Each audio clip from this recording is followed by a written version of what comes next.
Minister. Chat lang ko. Chat lang.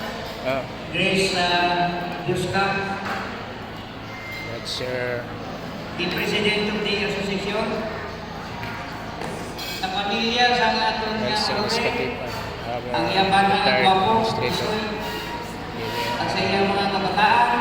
Tragyo. So, amoy na ang advantage sa gwapa man nga babae, makapamana sa gwapo, ang kabataan panamit na naon. O, ay, kita ko kayo sa gwa, very, ang tawag na doon nga, alive na mga kabataan. No? Makita sa isura, kung sakto rin ang pag-sagod sa nanay. That is our success indicator. Kung marir na ito ng kabataan na maayo, namin man ang resulta. Congrats na, Grace. The principal in charge, Mrs. Bisminta Castro, is also about to retire. Tinagsirig sa retire na ako.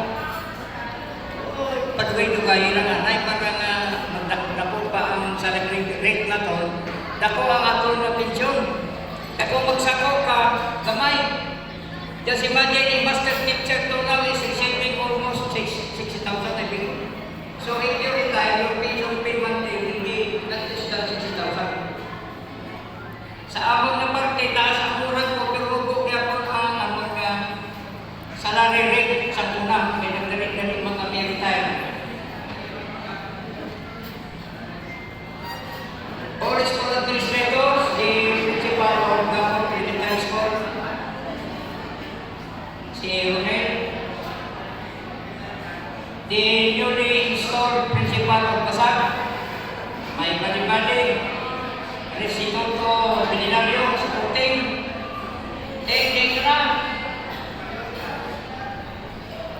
We have also the newly appointed teachers, the son of our colleague in the service, sibling of Mr. Marlon Roberto, a very competent guy, a promising administrator with Junior. Ang family nila ay family of educators. The grandfather is also a teacher. The grandmother is also a teacher. Ang father niya, ang mother, both parents are also an educator. So there is no reason why your sibling will not become a competent teacher. Ang sabi nga niya, my passion in life or commitment is to become a teacher forever. You live with it and die to become a teacher.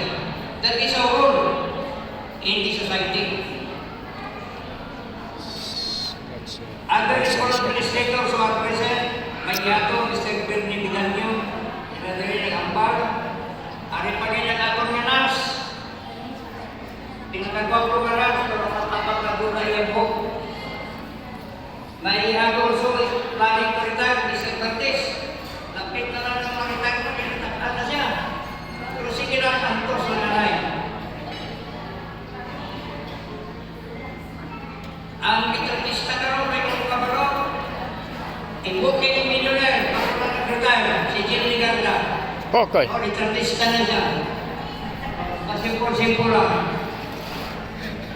All the officers of the association and its members, congratulations for having tendered a very wonderful Guwapo na program tayo niyo ba? to the Kansa retirement. ng short ba nga, millionaire? Sa ako nasabi sa Pilipino, we were Working in millionaire ba? Tara, so 1997. good nga words ka. It so happened that I But not in served reality. as in 1990, I believe, or 1999. Nakausap ako sa mga Mrs. Yuska. Napakagaling. Mahusay na teacher. Magaling sa classroom management, discipline, another strategies in teaching. Believe ako. First time ako nakabati sa pronunciation ng flow. Kin-research ko ilan sa dictionary. Kasi niya, the farmer flow the field. Kaya ang atong na nasautan na kin-pronunciation is flow. Binisaya flow. Flow the field. Iyan ko. Nag-German style niya. Nag-research ako. Tama na yung manding correct pronunciation is flow. P-L-O-U-G-H. Hindi ka P-L-O-W. Nakatuon ko sa iya. While accepting a class, I also heard.